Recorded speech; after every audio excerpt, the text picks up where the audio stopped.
লাস Vegas convention সেন্টারের ১.৫ lakh square feet প্রাঙ্গণ ৩ দিন মুখরিত ছিল ২৯ দেশের প্রায় ২৫,০০০ দর্শনার্থীতে।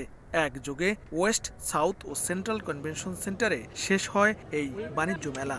যুক্তরাষ্ট্রের সঙ্গে শুল্ক কমাতে বাণিজ্য আলোচনা অব্যাহত রাখতে সরকারের প্রতি আহ্বান জানান ব্যবসায়ীরা।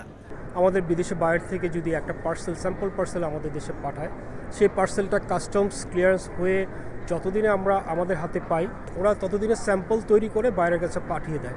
বাট আমরা পেতে অনেক সময় লাগে, যার কারণে আমরা অনেক পিছিয়ে যাচ্ছি। মেলায় বাংলাদেশের তৈরি পোশাকের পাশাপাশি সোনালী আঁশ খ্যাত পাটের তৈরি জুতাসহ নানা সামগ্রী প্রবাসীদের পাশাপাশি নজর কাড়ে বিদেশি ক্রেতাদের।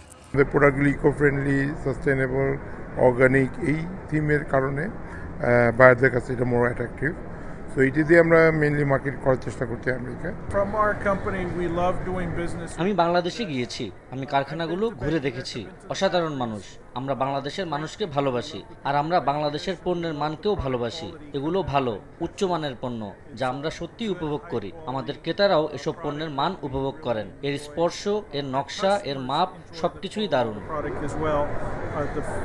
পরিসংখ্যান বলছে যুক্তরাষ্ট্রে রপ্তানির ৮৬% তৈরি পোশাক। চলতি অর্থ বছরে যেখানে রপ্তানি হয়েছে $৮৬৯ কোটি পণ্য, যা দেশের মোট রপ্তানি আয়ের ১৮%-এরও বেশি। আগের অর্থ বছরে পোশাক রপ্তানি ছিল $৭৫৪ কোটি। বিশ্ব বিনোদন নগরী খ্যাত যুক্তরাষ্ট্রের লাস ভেগাসে প্রতি বছর ফেব্রুয়ারি ও আগস্টে অনুষ্ঠিত হয় এই মেলা। বিশ্বের অন্যতম এই বৃহত্তম মেলায় অংশগ্রহণ ও বাণিজ্য প্রসারে আবারও সরকারি পৃষ্ঠপোষকতার দাবি জানিয়েছেন বাংলাদেশি ব্যবসায়ীরা। লস্কর আল Mamun, Somoy Sangbad, Las Vegas convention centre, Las Vegas, যুক্তরাষ্ট্র।